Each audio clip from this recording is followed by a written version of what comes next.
নমস্কাৰ। আজিৰ দিনটোৰ গ্ৰহগতি সময় এনেধৰণৰ বহি আছে। আজি চন্দ্ৰ আৰু ৰাহু মেষ ৰাশিত বহি আছে।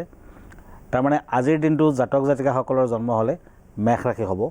মংগল বহি আছে বৃষ ৰাশিত। আজি শুক্ৰ আৰু ৰবি সিংহ ৰাশিত বহি আছে।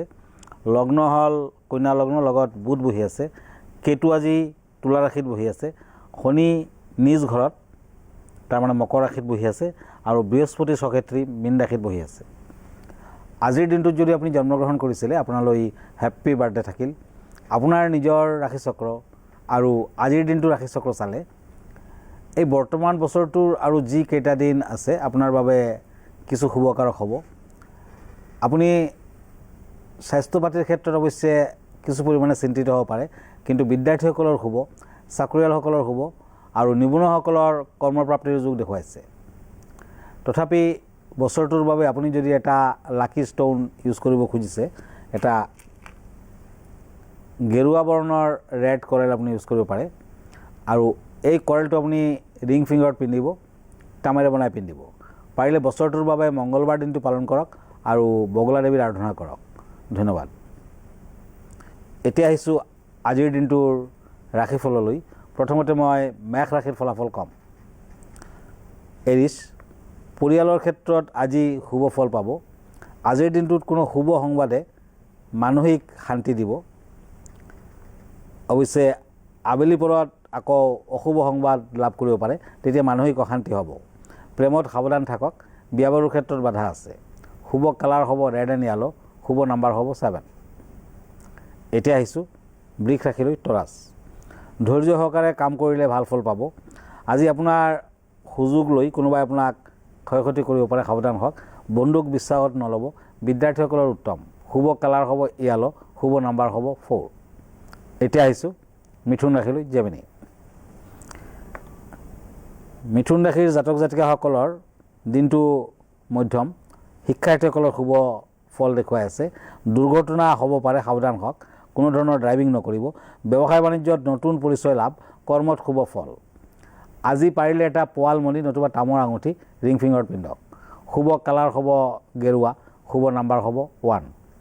এতিয়া আহিছোঁ কৰ্কট ৰাশিলৈ। কেঞ্চাৰ, ব্যৱসায় বাণিজ্যত শুভ ফল। বিদ্যাৰ্থীসকলৰ বাবে শুভ। আজি বিয়া বাৰুৰ প্ৰাৰ্থীসকলৰ বাবে শুভ যোগ দেখুৱাই আছে। আজিৰ দিনটো টকা পইচা হাতত নাথাকিব, গতিকে পাৰিলে এটা শংখৰ আঙুঠি পিন্ধক।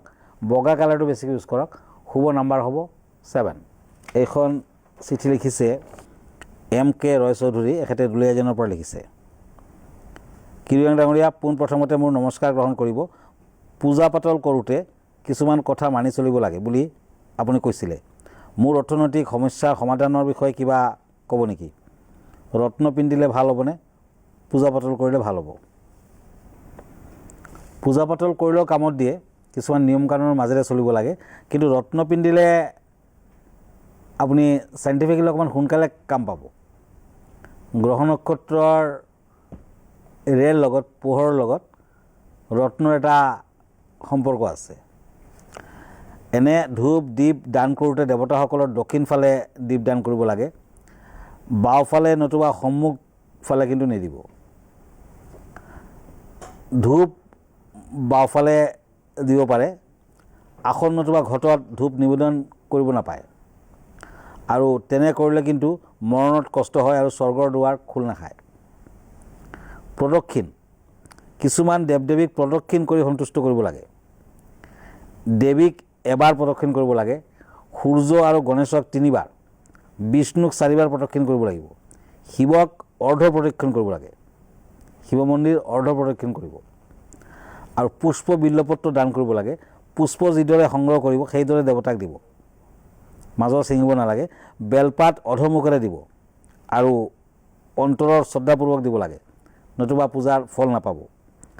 আৰু বছৰত 2বাৰমান হ'লেও 3 বছৰমান কণ্টিনিউৱাছলি ঘৰখনত সত্যনাৰায়ণৰ পূজা পাতল কৰিলে আপুনি সন্তুষ্টি লাভ কৰিব।